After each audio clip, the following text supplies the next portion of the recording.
বর্তমানে আমার দেশে কিছু আলেম রয়েছে যাদের অনেক বড় টুপি, অনেক বড় দাড়ি, বড় বড় বড় আলেম, কিন্তু দেখবেন তারা কোরআনের কথা বলার কারণে রাষ্ট্রের উচ্চ পর্যায়ের অনেক বড় সম্মান পায়। আর দেখবেন অন্য আলেমরা আল্লাহর দ্বীনের কথা বলার কারণে, কোরআনের কথা বলার কারণে বছরের পর বছর জেলের মধ্যে থাকতে হয়েছে। ঠিক কিনা বলুন? বছরের পর বছর জেলের মধ্যে থাকতে হয়েছে। শুধু তাই নয়, তাদেরকে মিথ্যা মামলা দিয়ে, মিথ্যা সাক্ষ্য দিয়ে ফাঁসির মঞ্চে দাঁড় করে তাদেরকে ফাঁসিতে ঝুলিয়ে শহীদ করে দেওয়া হয়েছে। ঠিক কিনা বলুন?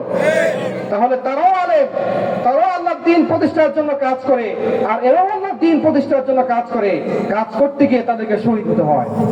আর তারা আল্লাহর দ্বীনের কথা বললেই তাদেরকে রাষ্ট্রের সবচেয়ে বড় মসজিদের ইমামতির দায়িত্ব দেওয়া হয়।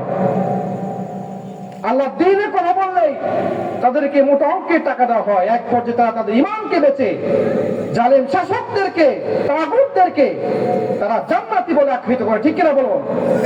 সুতরাং আল্লাহর দ্বীনের কথা বললেই বাধা বিপত্তি আসবে। এই সরকারি আলেম ওদের মতো যদি নবী রাসূলুল্লাহ আল্লাহর দ্বীন প্রতিষ্ঠার জন্য কাজ করত, তাহলে হযরতে আদম আলাইহিস সালামকে ফিরআউন দ্বারা লাঞ্ছিত হতে হতো না। হযরতে ইব্রাহিম আলাইহিস সালামকে নমরুদ আগুনে নিক্ষেপ করতো না। ঠিক কিনা বলুন? হযরতে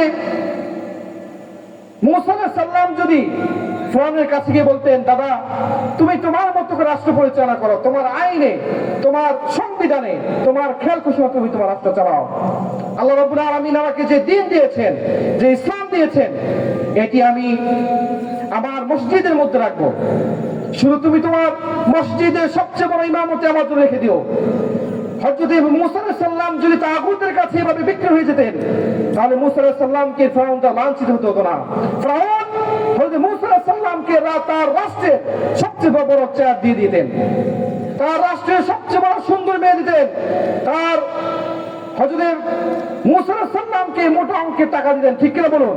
কিন্তু তারা আল্লাহর দ্বীন প্রতিষ্ঠার জন্য বাতিলের কাছে মাথা নত করে